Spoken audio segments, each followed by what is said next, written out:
Hello everybody. I want to show you my beam stress analysis calculator.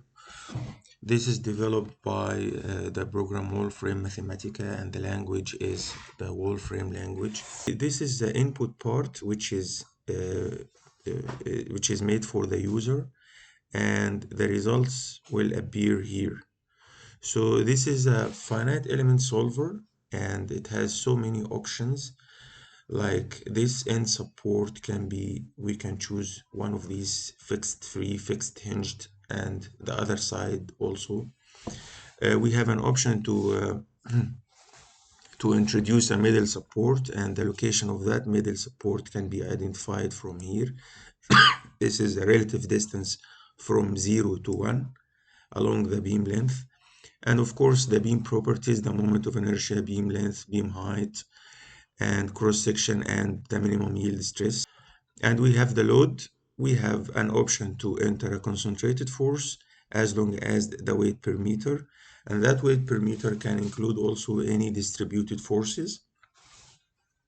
So we have also a concentrated horizontal force, which can be in another location than the other vertical force, which is this one, or it can be in the same location. And in that case, if we have, let me see, if we have this is the beam and we have an inclined force like this, we can calculate on a piece of paper the horizontal and vertical components, and then we consider these vertical and horizontal components as concentrated force and concentrated horizontal force. This is the vertical and this is the horizontal, and so on and so forth.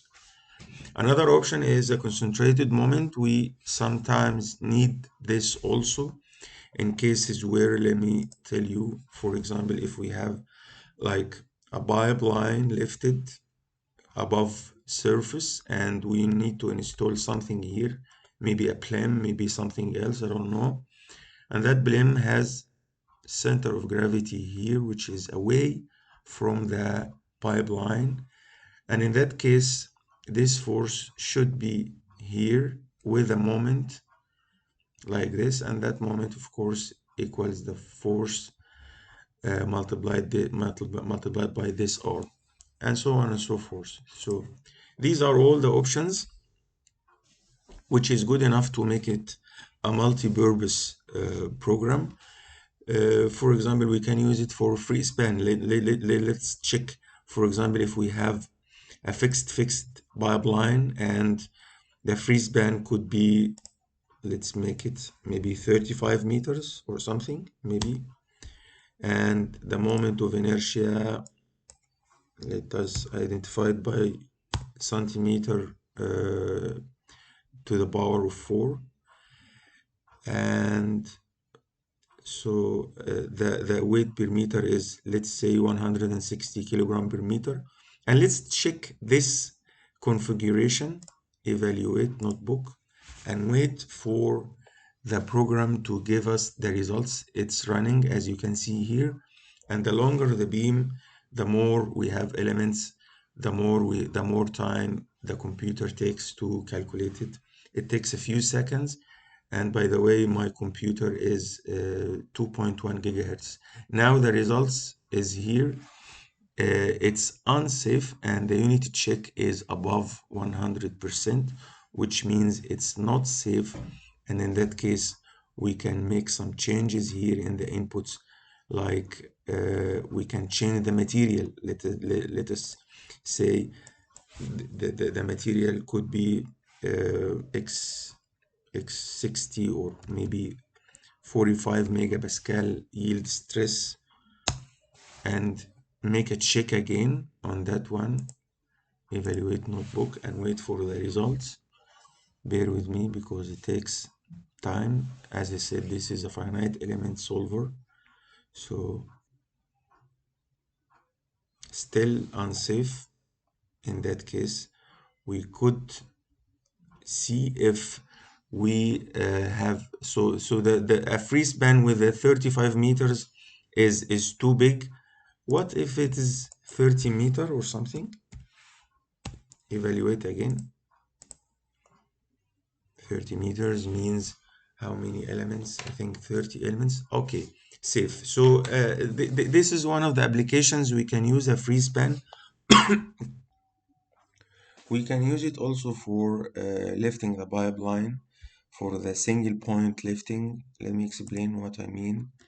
Sometimes, let's see, this is a seabed. Sometimes we want to lift the pipeline a little bit, maybe 1 meter or something above the seabed to install something here, a flange or something. So in these cases, we need to analyze the pipeline to check this, and in that case I think we can do this by this program.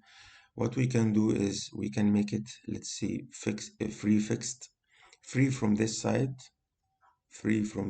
and fixed from this side, and let's put another support in the middle, and let's understand that the program doesn't recognize the seabed, and in that case we put one support in the end and one support in the middle and make some checks until we reach the something realistic. So these are the, let's put the moment of inertia and the length maybe 50 and the height,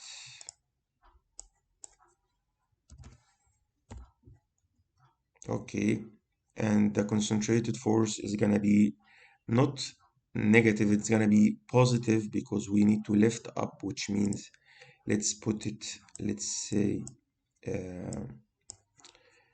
2 tons or something, maybe positive, and it should be this side because we will lift from this side, and the weight per meter is 90 kilogram per meter. Okay, let's check this one, evaluate, and see the result. We are waiting for the results. The program is still running.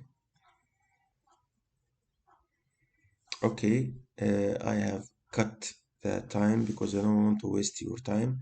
So it's unsafe, and in that case, and the displacement is 3 meters, which is this displacement, 300 centimeter, which is too much. In usually when we want to lift the pipeline, we don't want this much distance, and in that case, and at the same time, it's unsafe. So it's unnecessary to use this much force. Let's make it let's make it 1.5 ton and try again. Unsafe. Maybe it's because we didn't put this one. Okay, and this one, put it away a little bit here and try again.